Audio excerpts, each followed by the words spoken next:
There is a farming system buried half a meter beneath the desert floor that grows food in winter without heat and in summer without irrigation. The Zuni and Hopi peoples perfected it over 1,500 years ago.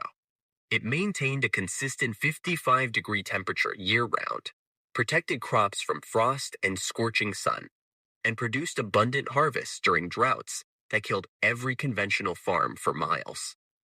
In the 1950s, the United States Department of Agriculture bulldozed hundreds of these gardens. They called them inefficient. They replaced them with chemical irrigation, synthetic fertilizer, and debt. Today, those sunken gardens still exist in a few forgotten corners of the Southwest, completely ignored by modern agriculture. This is the story of the blueprint they buried. Welcome to USA Grows. The archive opens in the Zuni River Valley, western New Mexico, approximately 500 CE.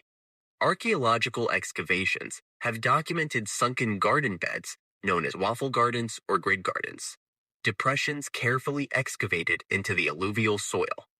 Each bed measured roughly 10 to 15 feet on each side, dug down 2 to 3 feet below the surrounding ground level.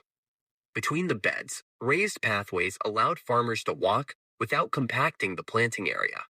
The Zuni did not build these gardens by accident. They were responding to a brutal reality. Annual rainfall in the region averages 8 to 12 inches, and summer temperatures routinely exceed 100 degrees Fahrenheit. Winter nights drop below freezing. Any crop planted on flat ground either burned, froze, or dried to dust. What the Zuni discovered, and what soil scientists would later measure, is a principle of geothermal buffering. At a depth of 2 feet below the surface, soil temperature stabilizes at approximately 55 degrees Fahrenheit year-round across most of the continental United States. That is the temperature of the Earth itself, insulated from the chaos above. In winter, that 55 degrees Fahrenheit ground radiates upward into the sunken bed, keeping roots 20 to 30 degrees Fahrenheit warmer than the air. In summer, the same thermal mass absorbs heat from the sun, keeping root zones 20 to 30 degrees Fahrenheit cooler than the surface. The garden becomes a passive climate battery, requiring no energy, no machinery, no fossil fuels. It just works. The Hopi people, neighbors to the Zuni, developed a variation called terraced gardens along the base of mesas. They diverted seasonal runoff from the cliffs above into a series of stepped, sunken basins. Each basin captured silt and water, then slowly drained into the next. A single summer thunderstorm could irrigate an entire growing season. By the time Spanish explorers arrived in the 1540s, they documented villages surrounded by these gardens, producing corn, beans, squash, and cotton. The conquistadors called them las huertas hundidas, the sunken orchards. They did not understand the engineering. They only saw the harvests. Now, let us talk about what these gardens could withstand. In the Great Drought of 1890 to 1895, one of the most severe dry periods in recorded southwestern history, conventional homesteads failed completely. Anglo settlers who had plowed flat fields using Euro-American techniques watched their crops turn to straw. But the Zuni and Hopi gardens kept producing. A 1994 study by the Bureau of Indian Affairs measured the water efficiency of traditional waffle gardens against modern furrow irrigation. The waffle gardens use 65% less water while producing equivalent yields of corn and beans. The reason is simple. Flat fields lose water to runoff and evaporation. Sunken beds trap every drop and shade the soil surface. So here is the question nobody in the agricultural industry wants to answer. If this system is water efficient, frost resistant, and requires no purchased inputs, why was it bulldozed? The answer is simple, brutal, and reveals everything. In the 1950s, the USDA launched what it called the Agricultural Efficiency Campaign. The stated goal was to modernize Native American farming by replacing traditional methods with mechanized, chemical-dependent agriculture. The real goal was to integrate indigenous farmers into the industrial supply chain. Sunken gardens could not be plowed by tractor. they could not be irrigated by center pivot systems. They required no fertilizer, no herbicide, no patented seed. From the perspective of the chemical and equipment industries, these gardens were not just inefficient, they were subversive. A farmer who grows food without buying anything is a farmer who generates no revenue. Between 1952 and 1960, USDA agents working with the Bureau of Indian Affairs actively discouraged the construction of new sunken gardens. Existing gardens were filled in and leveled. Zuni elders who refused to abandon their traditional beds were labeled uncooperative. In some cases, federal employees used bulldozers to flatten gardens that had been in continuous use for centuries. The official justification was soil conservation and erosion control. But the erosion never came from the gardens. It came from the bare, chemically treated fields that replaced them. Here is what they did not tell you. The same sunken garden principle works in every climate zone in America, not just the desert Southwest, but the frozen Northeast, the humid Southeast, the windy Great Plains. The 55 degrees Fahrenheit thermal buffer is universal. In Maine, sunken beds extend the growing season by 6 weeks in spring and fall. In Minnesota, they protect root crops from early frosts that kill raised beds. In Florida, they reduce irrigation needs by half because the buried soil stays damp longer. A 2015 study at the University of California, Davis, tested sunken beds against raised beds and flat rows.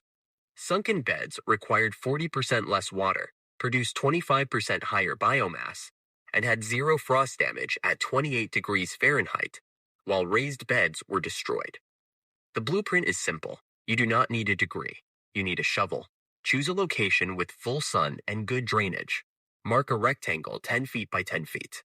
Excavate the entire area to a depth of 2 feet.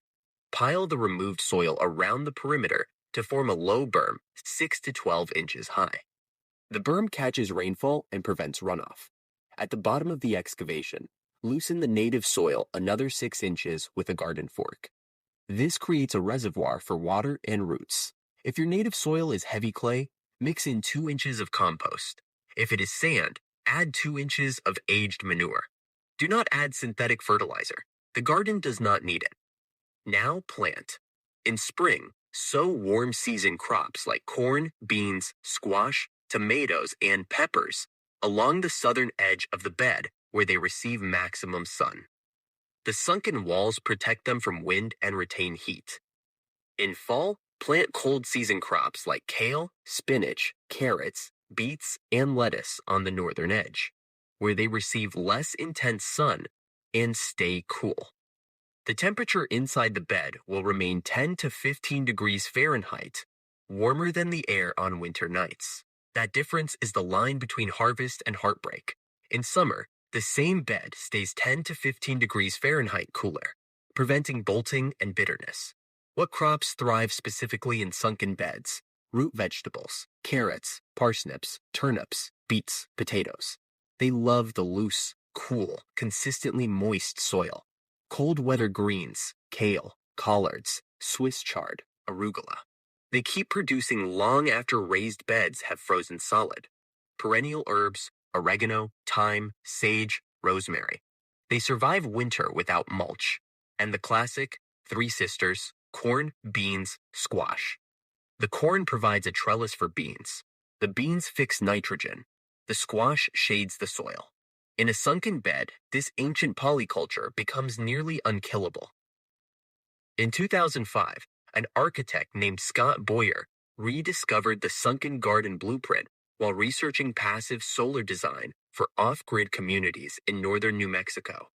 He built a 1,000 square foot sunken greenhouse called a wallapini, from the Amara word for place of warmth.